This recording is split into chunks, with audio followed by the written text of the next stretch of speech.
Martin Douglas's knuckles turned white as he gripped the edge of the hospital waiting room chair. The antiseptic smell burned his nostrils, mingling with the scent of stale coffee from the cup he'd been nursing for the past 6 hours. 28 years old, on the cusp of a promising career in finance, and now this.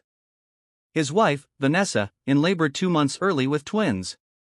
His mind raced with visions of tiny, fragile babies hooked up to machines, of careers postponed, of plans derailed.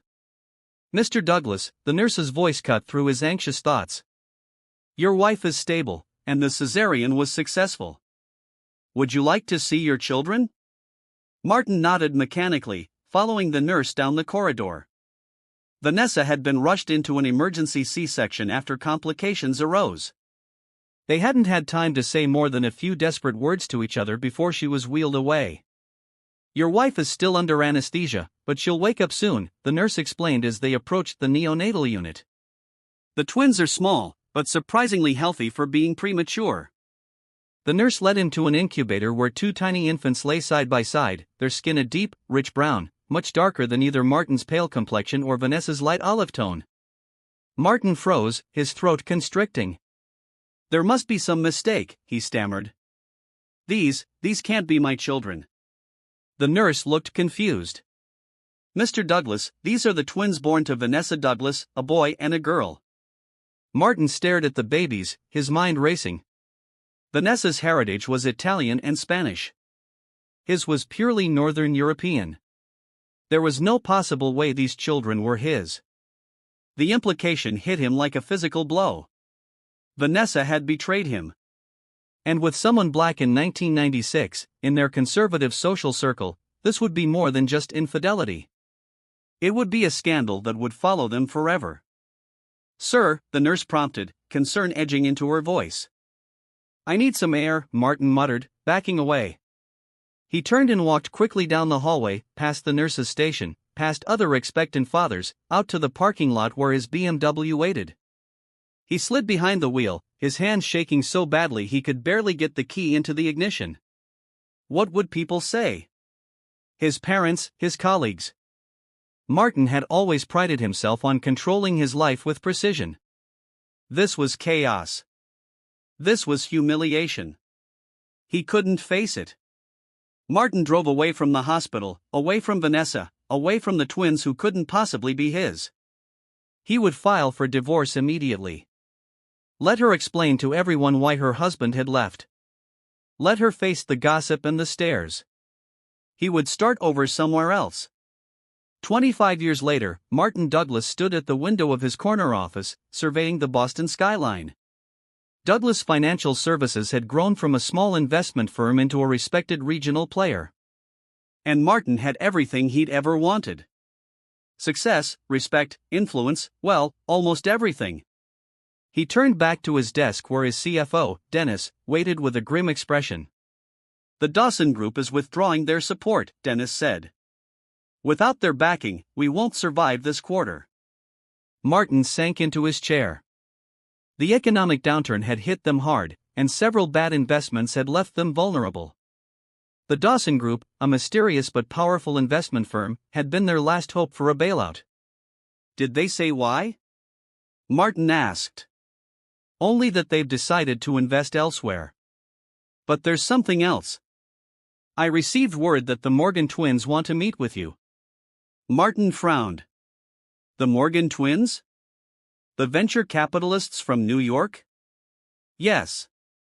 And from what I hear, they have liquidity and are looking to expand into Boston.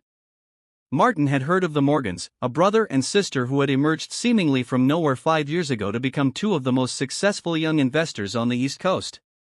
They were known for their shrewd business sense and their preference for remaining out of the public eye. "Set up the meeting," Martin said immediately.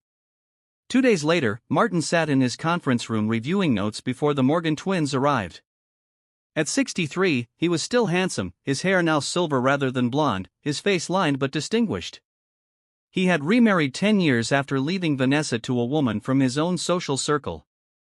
They had no children. After 2 miscarriages, Teresa had been unable to conceive, and Martin had thrown himself even more deeply into his work. He had never looked for Vanessa or the twins, had never spoken of them to anyone. As far as his current life was concerned, they didn't exist. He had created a story about a brief first marriage that had ended amicably, and if anyone knew differently, they never mentioned it to his face. The intercom buzzed. "Mr. Douglas, the Morgan twins are here." "Send them in," Martin said, standing and straightening his tie. The door opened, and Martin's prepared greeting died in his throat. The young man and woman who entered were striking, tall with rich brown skin, high cheekbones, and penetrating eyes.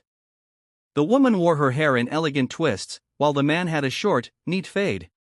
Both were dressed in impeccable business attire. But what froze Martin's blood was their eyes, a distinctive hazel, exactly like his own. "Mr. Douglas," the woman said, her voice cool and professional. "I'm Betsy Morgan, and this is my brother, Jeff. Thank you for meeting with us on such short notice." Martin struggled to compose himself, extending a hand that he hoped wasn't visibly trembling. "The pleasure is mine. Your reputation precedes you." As they shook hands, Martin noticed a small birthmark on Jeff's wrist, identical to one Martin himself had been born with. "We've been following your company for some time," Jeff said, his gaze unwavering. "We believe there's potential for a mutually beneficial arrangement." Martin gestured to the chairs.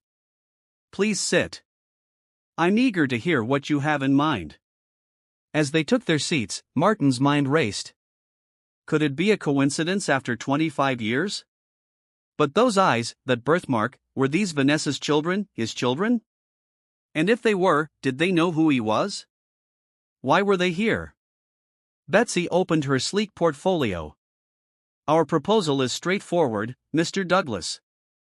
We want to acquire a controlling interest in Douglas Financial." "I see," Martin replied, struggling to focus on business while questions screamed in his mind. "And may I ask why you've targeted my company specifically?" The twins exchanged a glance and Jeff smiled, a smile that didn't reach his eyes. "Let's just say we have a personal interest in your operation, Mr. Douglas. Or would you prefer we call you Dad?" The conference room fell into a silence so profound that Martin could hear the faint hum of the air conditioning. His mouth went dry, and for a moment he considered denying everything. But the evidence was right before him, his own eyes staring back at him from two faces that were unmistakably connected to his by blood, if not by presence. "How did you find me?" he finally managed, his voice barely above a whisper. Betsy's lips curved into a smile that held no warmth. "That's your first question, not how are you, or what happened to your mother." Martin flinched. I don't know what to say." "That's a first," Jeff remarked, leaning back in his chair. "From what we've read about you, you're never at a loss for words." Martin Douglas, financial whiz, Chamber of Commerce member, philanthropist. "When it suits your public image." Martin's shock gave way to a flicker of anger. "You've been investigating me?" Betsy confirmed, her voice level. "We wanted to understand the man who could walk away from his newborn children without a backward glance, who could leave his wife alone in a hospital bed." Confused and frightened. The accusation hung in the air, and Martin found himself unable to meet their gaze. The carefully constructed narrative of his life was crumbling around him, exposing the lie at its foundation. "Your proposal," he said, attempting to redirect. "Is it real or just an excuse to confront me?" "It's very real," Jeff replied, sliding a folder across the table. "We have the capital to save Douglas Financial. The question is whether you're prepared for our terms." Martin opened the folder, scanning the documents inside. The proposal was legitimate and generous, considering his company's precarious position. Too generous. "What's the catch?" "We want answers," Betsy said, her composure slipping slightly to reveal a glimpse of the hurt beneath. "And we want you to earn our investment." Martin closed the folder. "I assume you have questions." "We do," Jeff confirmed. Starting with the most obvious. Why did you leave? The question pierced Martin like a physical blow. He had spent 25 years burying the memory of that day, constructing justifications, and avoiding introspection. Now faced with the consequences of his actions, the truth seemed both inadequate and damning. "I was young," he began, then stopped, recognizing the weakness of the excuse. I was shocked, and I jumped to the wrong conclusion. I thought your mother had been unfaithful. Because we were black, Betsy stated flatly. Martin nodded, shame coloring his face. I didn't understand how genetics work. I didn't know about recessive traits or that your mother had African ancestry in her family tree. I just saw two babies who didn't look like me and panicked. And later, Jeff pressed, when you had time to think it through, to do some research, to simply talk to Mom? Martin had no answer that wouldn't compound his guilt.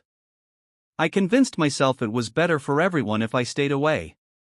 I told myself you'd be better off without a father who had doubted you from the first moment. Betsy's laugh was brittle. How convenient for you.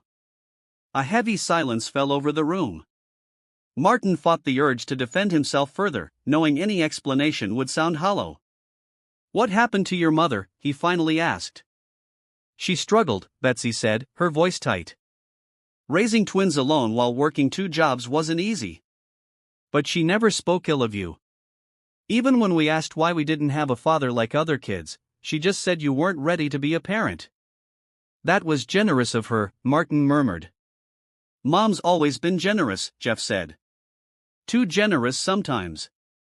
She went back to school when we were 10, became a nurse, worked nights so she could be there for us during the day. The picture they painted made Martin's chest ache with a mixture of remorse and admiration for the woman he had abandoned. Is Vanessa well? She survived breast cancer 5 years ago, Betsy said, watching his reaction carefully. We almost lost her during treatment. That's when we decided to find you. Martin paled. I had no idea. Of course you didn't, Jeff replied. You chose not to know. Martin didn't argue the point. How did you become so successful? The Morgan twins are renowned in investment circles. A hint of pride flickered across their faces. We were good with numbers from an early age, Betsy explained. We both earned scholarships to Columbia. Finance came naturally to us. Like father, like children, Martin remarked, then immediately regretted it when he saw their expressions harden. We made it without your help or your connections, Jeff stated firmly. Our success is our own. Of course, Martin backtracked. I didn't mean to imply otherwise. Betsy checked her watch.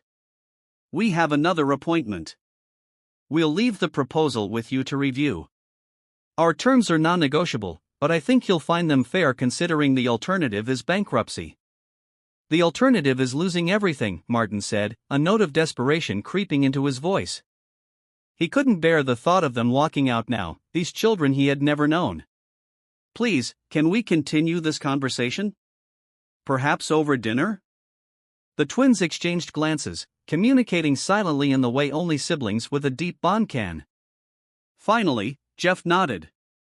Dinner tonight, but not to discuss business. To discuss family, Betsy added pointedly. If you can call what we have that. Martin nodded quickly. Yes, of course. Thank you. They rose to leave and Martin stood as well, unsure of how to end this surreal meeting. Should he shake their hands again? That seemed too formal now.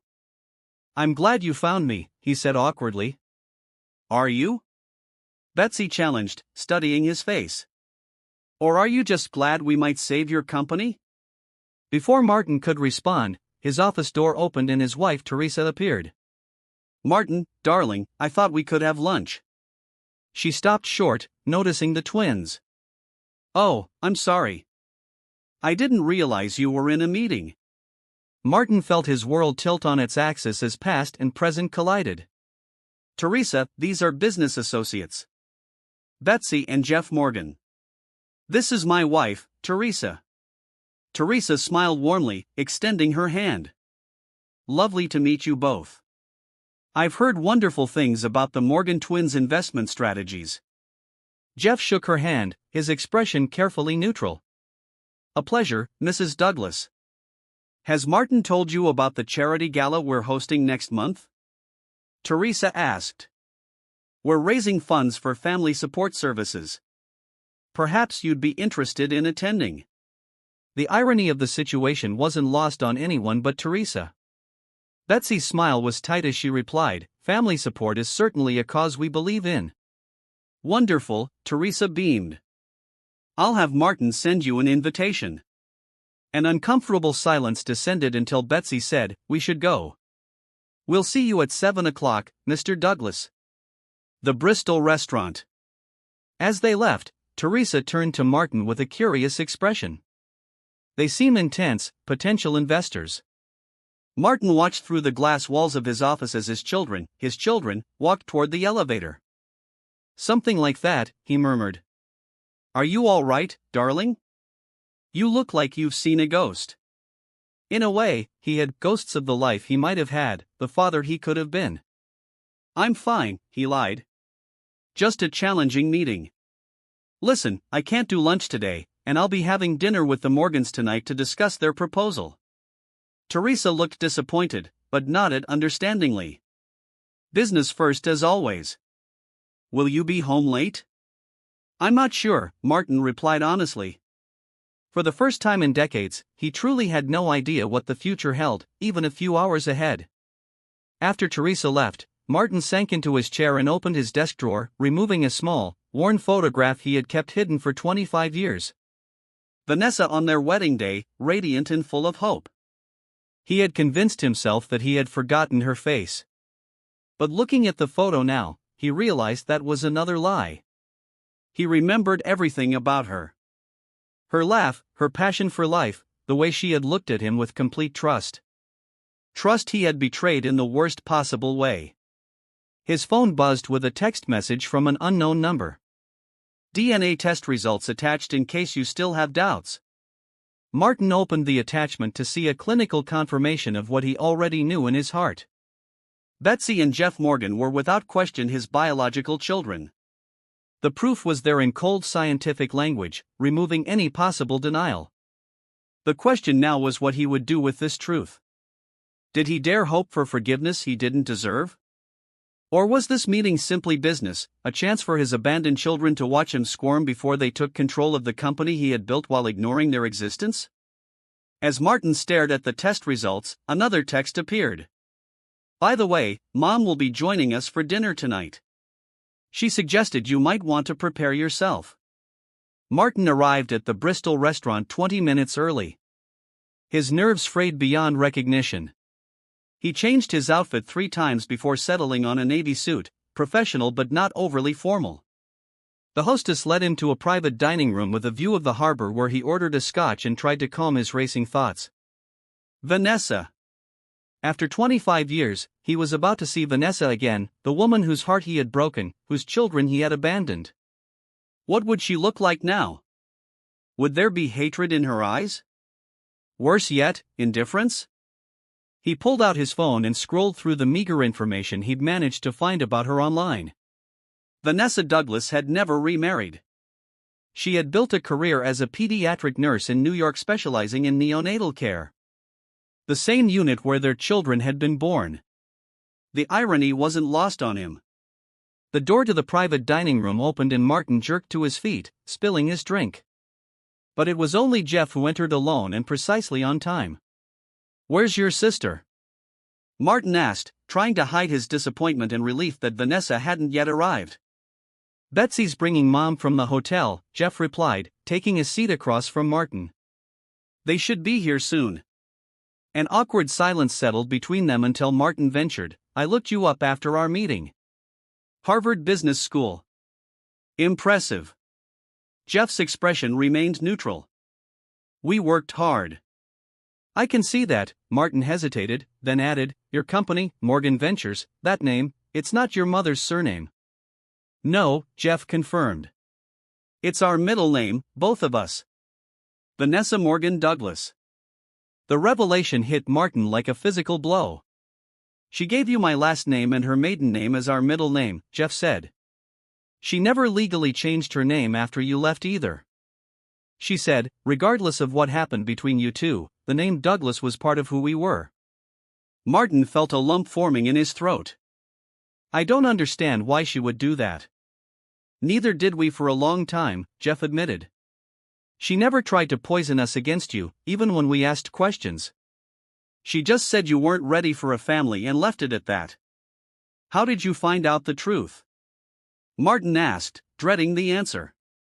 Jeff's expression darkened. When we were 16, we overheard her talking to her sister about the day we were born. About how you took one look at us and walked out because we were black. That's when we started looking for you. Martin winced. You've been searching for 9 years. We found you within a month, Jeff replied flatly. Your name and face were all over financial publications. But we weren't ready to confront you then. We were still in high school, still figuring out who we were. So, we watched you from a distance, building our knowledge and our resources until we were in a position where you couldn't dismiss us. Martin felt a chill at the calculation behind their plan. And that position is as my company's potential saviors. Poetic, isn't it? Jeff's smile held no humor. The children you rejected now hold your future in their hands. Before Martin could respond, the door opened again. Betsy entered first, elegant and poised in a deep burgundy dress. And behind her came Vanessa. Martin's breath caught in his throat. 25 years had passed, but he would have recognized her anywhere. Her hair, once long and dark, was now cut in a stylish bob with strands of silver throughout. Her face had new lines around the eyes and mouth, but her gaze was the same, warm, intelligent, and direct. She wore a simple black dress and minimal jewelry. Yet, she commanded the room the moment she entered. Martin stood, unsure of what to say or do. The last time he had seen this woman, she had been unconscious in a hospital bed after giving birth to their children. The children he had abandoned. "Hello, Martin," Vanessa said, her voice steady. "Vanessa," he managed, his own voice cracking slightly. "You look well." A flicker of something, amusement perhaps, crossed her face. "That's what you have to say after 25 years? I'm sorry," he blurted out. "I know it's inadequate, but I'm so deeply sorry." Vanessa studied him for a long moment, then simply nodded and took a seat beside Betsy. "Let's order, shall we? I've heard the seafood here is excellent." The normalcy of the suggestion disoriented Martin. He had expected tears, recriminations, perhaps even a public scene. Instead, Vanessa was calmly reviewing the menu as if they were old acquaintances catching up. After a brief separation, a waiter arrived, took their drink orders, and left. The tension at the table was palpable. "Our children tell me your company is in trouble," Vanessa finally said, looking up from her menu.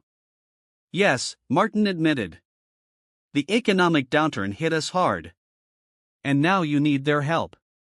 It wasn't a question. "I do," he acknowledged, "though I never imagined our paths would cross again like this." Vanessa set down her menu. "Did you imagine our paths crossing again at all, Martin?"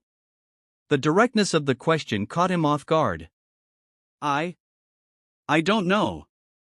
I tried not to think about it." "That seems to be your specialty," she observed, not thinking about difficult things. The waiter returned with their drinks and took their dinner orders. Once he had gone, Betsy leaned forward. "We've been honest with you about our motives. Now we want honesty from you. What do you want to know?" Martin asked, bracing himself. "Did you ever try to find out if we were yours?" Jeff asked. "Did you ever think about getting a paternity test?" Martin looked down at his drink. "No." By the time I had calmed down enough to think rationally, weeks had passed. I told myself it was too late, that you were better off without me. "And what about now?" Vanessa asked quietly. "Now that you've seen them, seen the resemblance, those eyes that are exactly like yours, do you accept that they are your children?" "Yes," Martin said without hesitation. "Even without the DNA test they sent, I knew the moment they walked into my office. I didn't want to believe it 25 years ago." "Because we were black," Betsy stated flatly. Martin flinched but forced himself to meet her gaze. "Yes, I was young and shallow and prejudiced. I saw your skin color and immediately jumped to the worst conclusion." "And you never thought to ask about my family history?" Vanessa asked. "My grandmother was black, Martin." I told you about her when we were dating. She passed away before we met. Martin stared at her in shock. You did? Yes. When I showed you old family photos, you commented on how beautiful she was. I explained that my grandfather had met her in Spain during his travels. She was from Morocco originally. The memory surfaced suddenly, a faded photograph of a striking woman with dark skin and a brilliant smile. Vanessa pointing to it and saying, "That's my grandmother, Esperanza." How had he forgotten that? I don't remember, he admitted, shame washing over him. Or maybe I didn't make the connection. It doesn't excuse what I did. No, it doesn't, Vanessa agreed. But we're not here to punish you, Martin. We're here because our children deserve answers and because your company needs their help. Our children, Martin repeated softly, the words feeling foreign on his tongue. Biologically, yes, Vanessa said. But you forfeited the right to call them yours when you walked away. The food arrived, momentarily pausing the conversation. As they began to eat, Martin noticed the easy familiarity between Vanessa and the twins, the inside jokes, the shared glances, the way Jeff automatically passed the salt to his mother before she asked for it. They were a family bonded by years of experiences he had missed. "Tell me about them," he said suddenly. About when they were growing up. Vanessa looked surprised by the request. But after a moment, her expression softened. They were always inseparable. Even as babies, they would cry if placed in separate cribs. "Mom," Betsy protested, embarrassed. "It's true," Vanessa continued with a small smile. "And they were brilliant from the start. Reading by age 4, doing complex math by 7. Betsy was always the more outspoken one, while Jeff was quieter, but equally determined." They get that from you, Martin said. The determination perhaps, Vanessa acknowledged. But they have your analytical mind, your ability to see patterns others miss. As she spoke, sharing stories of science fairs and piano recitals, first dates and college applications, Martin felt an acute sense of loss for all he had missed. Not just milestones, but everyday moments, breakfasts together, homework help, teaching them to drive. "Why did you never try to get child support?" he asked during a lull in the conversation. "You could have taken me to court." Vanessa's expression turned serious. "I considered it. My sister certainly encouraged it, but I decided that if you didn't want to be part of their lives, I wouldn't force you. And I didn't want money that came with resentment attached." "I would have paid," Martin said quietly. "I know, but my children would have known that their father was being compelled by law to support them. I couldn't bear that for them." Vanessa's voice was steady, but Martin could see the years of struggle behind her words. "We managed. It wasn't always easy, but we managed." Martin looked at the twins, these accomplished, confident adults who had been raised by the woman he had abandoned. "You did an amazing job with them." "Yes," Vanessa said simply. "I did." The dinner continued, the conversation gradually becoming less strained as they steered towards safer topics. Martin learned that Betsy was engaged to be married the following spring, that Jeff had a passion for sailing, that Vanessa had recently started painting again, a hobby she had loved when they were young. As the waiter cleared their dessert plates, Martin found himself not wanting the evening to end. "Would you consider meeting again? Perhaps I could show you the company tomorrow since you're potentially investing." The twins looked to Vanessa, who hesitated before responding. "Actually, there's something else we need to discuss first." She reached into her purse and removed an envelope, sliding it across the table to Martin. "I wasn't completely honest earlier. We're not just here because of your company's financial troubles." Martin opened the envelope with trembling fingers, pulling out medical documents. His eyes scanned the pages, brow furrowing in confusion until he reached the diagnosis. Stage 3 renal failure. He looked up sharply. "You're sick." Vanessa nodded. "I need a kidney transplant." "My children were tested, but neither is a compatible donor." "You want to know if I'm a match?" Martin said, understanding dawning. "We want more than that," Jeff stated, his voice tight. "If you are a match, we want you to donate." "It's a lot to ask," Vanessa admitted, especially from someone who has been a stranger for 25 years. But my options are limited, and dialysis can only sustain me for so long. Martin stared at the medical papers, then at the faces of his children, and finally at Vanessa, the woman he had once loved and then betrayed in the worst possible way. They were asking him to save her life after he had walked out on their family. The irony was almost too much to bear. "I'll get tested," he said without hesitation. "First thing tomorrow." Relief flickered across their faces, but Betsy's expression remained guarded. "And if you're a match, then I'll donate," Martin promised. "I owe you that much and more." As they prepared to leave the restaurant, Vanessa hung back slightly, letting the twins walk ahead. "There's something else you should know, Martin," she said quietly. "Something I haven't told Betsy and Jeff yet." Martin felt a chill at her serious expression. "What is it?" "The doctors have given me 6 months without a transplant," she confided. "Maybe less. I've been on the waiting list for over a year with no matches." She met his gaze directly. "You're my last hope." Martin barely slept that night. He paced the floors of his elegant Beacon Hill home, Vanessa's words echoing in his mind.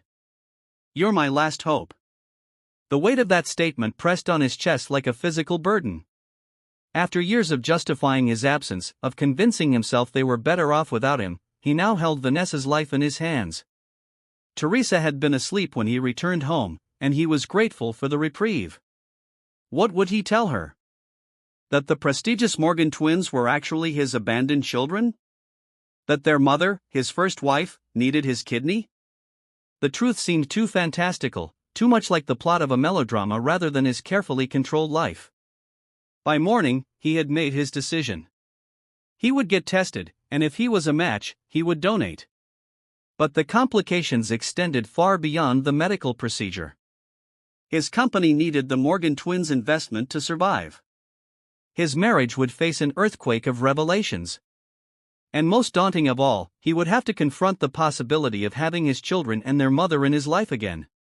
A prospect both terrifying and, he was surprised to realize, deeply appealing. "You were restless last night," Teresa commented as she joined him for breakfast, elegant as always in her silk robe. "Did the meeting with the investors not go well?" Martin set down his coffee. "Actually, that's something we need to discuss." "The Morgan twins," Teresa raised an eyebrow. "Oh, they're my children," he said, the words still strange to his ears. "From my first marriage." Teresa's coffee cup clattered against its saucer. "I'm sorry." "What did you say?" 25 years ago, my first wife, Vanessa, gave birth to twins. I left them. All of them. When I saw that the babies were black, I assumed she had been unfaithful and walked away." "Black?" Teresa repeated, her face a mask of confusion. "But you're both white." "Vanessa's grandmother was black." "The genes expressed in our children." Martin ran a hand through his silver hair. "I didn't know it was possible. Or perhaps I didn't remember that part of her family history. Either way, I made a terrible, unforgivable mistake." Teresa stared at him, processing this revelation. "All these years you've had children you never told me about." "Children you abandoned." "Yes," he admitted, unable to meet her gaze. "And now they found me. They built their own success and they're in a position to save my company or let it fail." "And that's why they approached you for revenge?" "I thought so at first, but there's more." He explained about Vanessa's kidney failure, about her limited time without a transplant. "I'm getting tested today to see if I'm a match." Teresa's expression cycled through shock, confusion, and finally a cold anger. "You're planning to donate a kidney to the woman you abandoned? Just like that?" "She's dying, Teresa. And it's my fault that she raised our children alone, that she worked herself to exhaustion to give them opportunities." His voice broke slightly.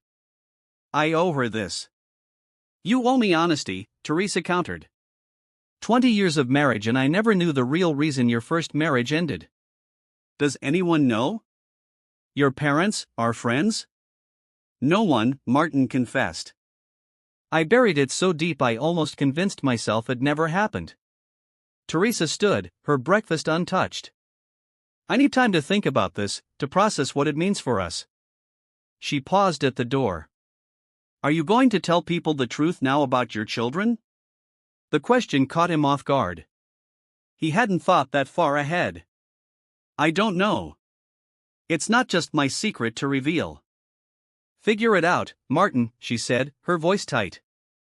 Before someone else does it for you. The hospital waiting room was sterile and bright, making Martin feel exposed as he sat across from Jeff, waiting to be called for his testing. Vanessa and Betsy were meeting with her doctors, reviewing treatment options. Your wife knows?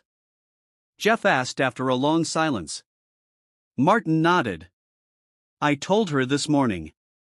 She's processing. Like you processed by running away for 25 years, the bitterness in Jeff's voice was palpable. I deserve that, Martin acknowledged. But for what it's worth, I'm not running now. Jeff studied him, skepticism evident in his expression. Because you have nowhere to run. We hold the future of your company in our hands and Mom's life might depend on your kidney. You're cornered. Do you think I don't know that? Martin snapped, his composure finally cracking. Do you think I like discovering that I've been wrong for half my life? That I abandoned my children based on a prejudiced assumption? That I missed watching you grow up? Missed teaching you to ride bikes and helping with homework and seeing you graduate? His voice had risen, drawing glances from others in the waiting room. Keep your voice down, Jeff hissed. This isn't about your feelings. Then what is it about? Martin challenged. If not reconciliation or forgiveness, what do you want from me besides my kidney and my company? Jeff leaned forward, his hazel eyes, Martin's eyes, burning with intensity. I want you to understand what you did to us. The birthdays you missed. The father-son activities I had to skip. The times kids at school asked why my dad was white and I wasn't. I want you to feel a fraction of the abandonment we felt. The rawness of his son's pain hit Martin like a physical blow. I'm sorry, he said quietly. It's not enough, but I am truly sorry. Before Jeff could respond, a nurse called Martin's name. Rising, he looked back at his son. For what it's worth, I'm proud of the man you've become. Your mother did an amazing job. Yes, she did, Jeff agreed. No thanks to you. Martin followed the nurse to an examination room where a doctor explained the testing process. Blood draws, tissue typing, cross-matching, all to determine if he could save Vanessa's life. As the needle slid into his arm, drawing blood that might match hers, Martin felt a strange sense of rightness. This physical sacrifice was the least he could do for the woman who had shouldered the burden he had abandoned. When he returned to the waiting room, Jeff was gone, replaced by Betsy. She looked up from her phone, her expression guarded. Jeff needed some air. I upset him, Martin said, taking a seat. You've upset all of us, Betsy countered. For our entire lives. Martin nodded, accepting the truth of her words. The doctor said we'll have the preliminary results tomorrow. More detailed compatibility tests will take longer. And if you're a match, Betsy asked, watching him carefully. You'll really go through with this? Yes, he said without hesitation. I'll do whatever it takes. A flicker of surprise crossed her face. Even with everything that's happened, especially because of everything that's happened. Martin hesitated, then asked the question that had been burning in his mind. If I do this, if I donate and help save your mother, is there any chance that you and Jeff that we might have a relationship? Betsy finished for him. The question hung in the air between them. I don't know. Jeff is more angry than I am. He feels your absence differently. And you? Martin asked softly. Betsy considered the question, her face thoughtful. I've spent most of my life wondering about you, making up stories about why you left, imagining what it would be like if you came back. The reality is complicated. I understand, Martin said, though his heart ached at her words. Do you? Betsy challenged. Because here's what I understand. You're getting tested because you feel guilty and because you need our investment, not because you suddenly feel paternal. That's not fair, Martin protested. Yes, I feel guilty. I should. And yes, I need your help financially. But seeing you and your brother, learning about your lives. I want to know you, both of you. 25 years too late, Betsy pointed out. Yes, he acknowledged. Too late to be the father you deserved growing up, but not too late to be someone in your life now, if you'll allow it. Before Betsy could respond, Vanessa appeared at the door to the waiting room. She looked pale and tired, the strain of her illness evident in the shadows beneath her eyes. Both Martin and Betsy rose immediately. The doctors want to start dialysis next week, Vanessa explained, her voice steady despite the gravity of her situation. My kidney function is declining faster than they expected. Betsy moved to her mother's side, supporting her as she took a seat. Did they say anything else? Just that we need to hope for a donor match soon, Vanessa looked at Martin. Thank you for doing this. Whatever happens next, thank you for that. The simple gratitude in her voice made Martin's throat tight. Of course. I only wish I'd known sooner. Vanessa's smile was sad. Would it have made a difference, Martin? Would you have come back if you'd known I was ill? The question pierced him because he didn't know the answer. Would he have overcome his shame and guilt if he'd learned Vanessa needed him? Or would he have sent money anonymously, continuing to avoid the consequences of his actions? I hope I would have, he said finally. I hope I would have been brave enough. Well, you're here now, Vanessa said, patting his hand gently. That counts for something. The gesture, so forgiving and generous, made Martin's eyes sting. How could she be so gracious after what he had done? I need to get back to the office, he said, suddenly desperate for space to collect himself. Will you let me know if you hear anything from the doctors before tomorrow? Of course, Vanessa promised. Betsy, could you give us a moment alone? Their daughter hesitated, then nodded, stepping away but keeping a watchful eye on them from across the room. She's protective, Vanessa explained with a fond smile. They both are. With good reason, Martin acknowledged. Vanessa's expression grew serious. I want you to know that regardless of whether you're a match or not, whether you donate or not, I've forgiven you, Martin. He stared at her in disbelief.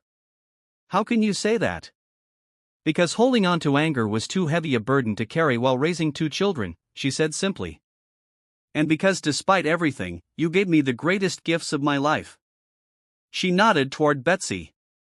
I wouldn't trade a moment with them, even the hardest times. Martin felt tears threatening and blinked rapidly. I don't deserve your forgiveness. No, you don't, Vanessa agreed. But forgiveness isn't about what's deserved. It's about choosing to let go of pain. I made that choice years ago. Her words left